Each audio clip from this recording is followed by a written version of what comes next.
I'm just gonna keep this like a heads up.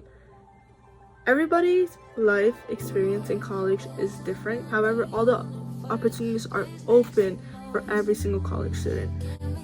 Hey everyone, and welcome back to my channel. It's Marbella here, and today we are going to talk about college. If you're new to my channel, hi and welcome. I am currently a freshman college student here at Marbella College in PA. This is my second semester, so I can't believe we're in second semester already. There's so much to talk about college and college life, social life, academic life. It's just so many things. So probably many high school students who are already applying to colleges or already committed to one are now thinking of how is going to be college, how is the transition of college going to be. There's just so many things in the mind of one when trying to just puzzle things up when how things are going to work in college. Is it very stressful, as many people say? Is it fun, as many people say? Is there a lot of partying, all that stuff? There's like so many questions related about college, because definitely that was like me like almost a year ago. I'm just gonna talk about how college has been for me and some tips your first year of college. Let's continue with the video.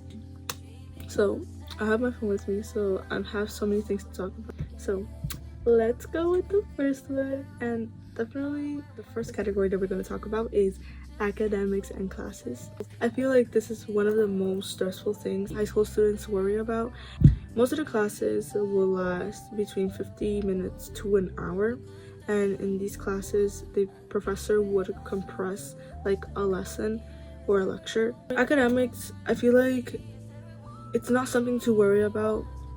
Professors just give lectures, they talk about things and things like that.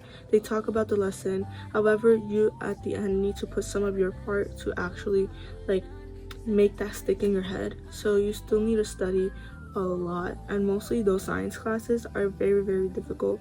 That's definitely something that to take so much time of your day to actually study so much of it. So last semester I took biochem, foundation to student success first year seminar, Spanish for healthcare, a dance class. As the first semester, it was very stressful, and I hated it so much. You have been sticking around with me for almost a year. Wanted to major in neuroscience, experiencing how my science classes was. Definitely hated it. I hated bio, I hated chem. I don't want anything with it. It ended with both classes with a C.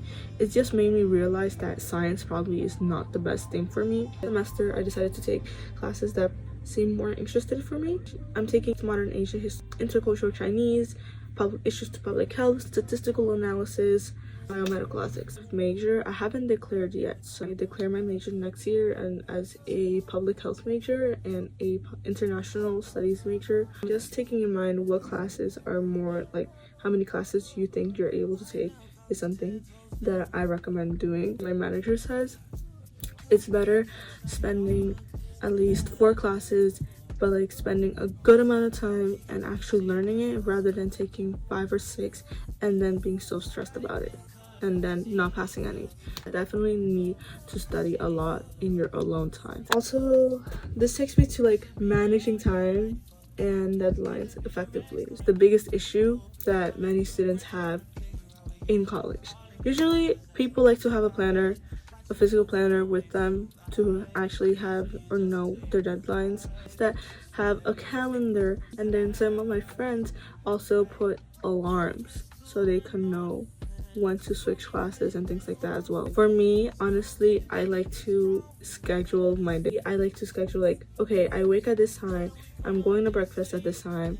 I just coordinate my things there, but also I have my to-do list on the other side. It's really up to you how you want to manage your time, just because you have so much in your plate, and also you have so much time within your hands that you just need to know how to manage it. The next one, note strategy.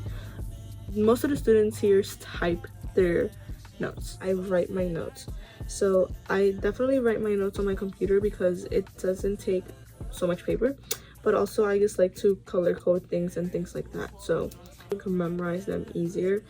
People definitely has different preferences. Really, you just need to take in mind what is the best way for you to learn and actually memorize the key points from that class. How to build relationships with professors. Definitely participate going to office hours. Office hours is just a moment in where you are one by one with professors and you ask. At the end, it's really important to create those relationships with the professors, because then they are the ones that are gonna write your recommendation letters. Plus, they are there to support you as much as they can. One of the biggest or most important campus resource is tutoring. There is a lot of tutoring available for students.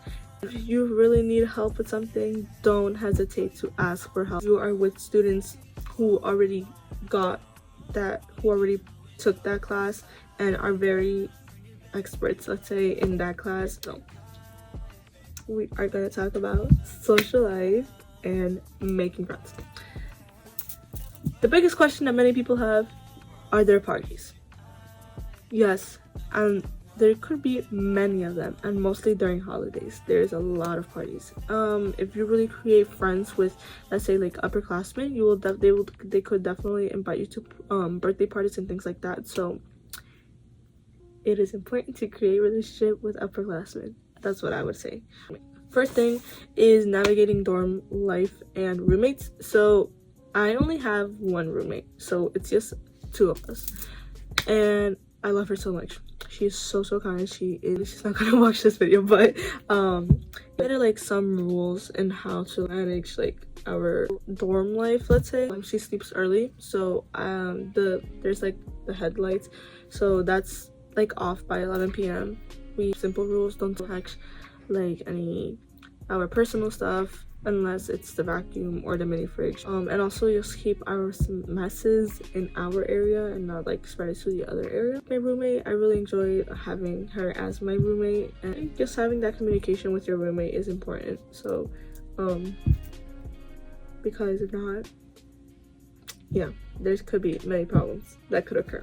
Getting involved in clubs, sports, and organizations. If I'm not wrong, there are club fairs. There are club fairs in which you can sign up, you participate, and just give it a try. Please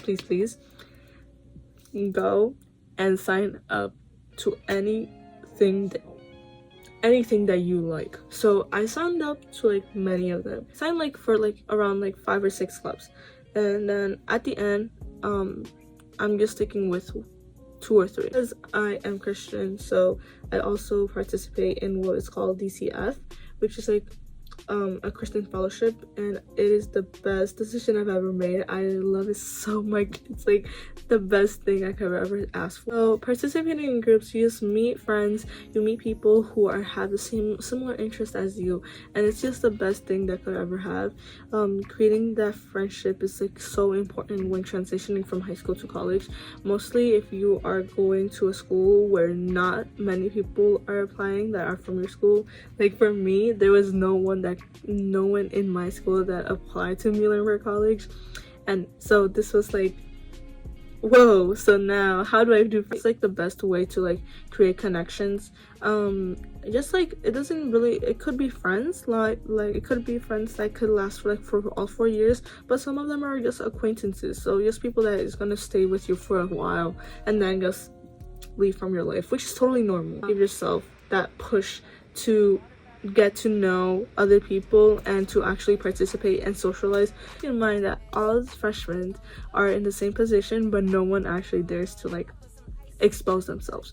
So handling with homesickness, leaving my family behind, even though we're just an hour away, it was such a hard transition. For the year, I got homesick very often. It was very bad. It took me like 1 or 2 weeks just to like adjust to be independent and just like adjust and accept the thing that I was crying for like for the first 2 weeks. The hardest transition I ever done, just going from being so close with my family to now like just seeing them every 2 weeks. It's okay to cry. It's okay to like have so many emotions while you're in college. It's not a sign of weakness. It's just a sign that you're getting stronger. Socializing without peer pressure. Definitely, there could be some peer pressure. I'm just gonna be very real with things. Definitely there could be peer pressure when you're at college. People drinking, people smoking, and things like that. However, if people are peer pressuring you too much, I feel like at the end, it's just not the right people that you should be in action. If people don't respect your boundaries, they're just not the people that you should hang out with. So just take in mind that people who are still peer pressuring you and don't respect those boundaries are people you should not hang out with. Getting involved in something that you don't want to can cause a lot of problems. Balancing social life and academics. I like to spend my time with my friends, like in study groups, or also we eat dinner together, we go to like some events together. So that's like the moment I like to spend time. But you just need to take in mind that when you actually have like something to study for, like let's say midterms, finals, or you have this important project that is worth like 45% of your grade, you actually need to learn how to say no and just say, hey, I'm gonna leave because I have to do this type of stuff. It doesn't always have to be 24/7, because definitely it could really harm your academics. Now let's talk about our third category, and it's mental and physical health. It's the most important out of the first three categories in how to manage your daily life: mental and physical health. Guys, I cannot stress this so much. You need to sleep at least your 8 hours. Take that into consideration when going like hard academic life, because definitely last semester I was in the same position. Because I was so stressed with my science classes, I didn't eat 3 meals a day. I only ate once, or probably not at all, and I just only say snacks. I barely slept, only slept for 4 to 5 hours, and at the end, when winter break came, my stomach was so sensitive that anything I ate, it was just like I was just had some like nauseous feeling. So definitely don't do that. I really recommend eating your 3 meals a day. If you're feeling so stressed, go for a walk around campus. Exercise is so important. It's just so important. You energy, but also just makes you feel proud over time of how much you have overcome. Decreases your stress levels. Be someone to talk with. Go to a counselor, go to your friends, your family members, so that they could support you and just like help you with the process. Sometimes you really need that alone time. Let's talk about financial management. Probably it's not something many people talk about. Financial management is something that either parents are doing or oneself is doing. So definitely the biggest thing is budgeting. For me, I don't like to waste money. I don't like to waste money because for me it's just like no. Yes, definitely there's just sometimes that I really have some cravings for food. Food is important, guys. So managing student loans and financial aid, probably parents are paying your college. For this, it was not the case. I did my high school internship and I saved money for college with that, and then I also during the summer I got a full-time job in where I worked almost 60 hours per week. I know it's a lot, but I paid everything. I paid for my both semester. I did got a loan. I got the subsidized loans, which is like this loans that you don't get interest for. So I got that. So I owe some money for that, but that's it. This will really help me with that, and I'm so grateful. And the scholarships that they gave me here, I am so grateful for that too. So it really helped me because I was eligible for a student work, so I got a job here on campus, and I work a certain amount of. I also work as an English tutor, so I have 2 jobs. So don't buy your books through like college campus, let's say. So some classes will require you to have some textbooks, and most of the times I buy my books through Amazon. There's some books that I buy like through so I could get the physical book. I buy them through Kindle, which is not bad. It's sort of cheap, it's okay, but what I really recommend, it was not worth buying the books until college started. So don't buy your books until college started, because some professors will not require the textbook, and some professors won't even use a textbook at all because they have their own system of teaching. So it's up to you what you want to take from college, either a bad experience or a good experience. And it's better living your college life with no regrets. Take advantage to all the opportunities that you have available in your hands when you're in college, either with social life, academics, studying abroad, whatever it is. Take advantage of it and make your decisions with no regrets at all, and take the right decisions. That's a big thing. So yeah, so I think we have gotten to the end of the video.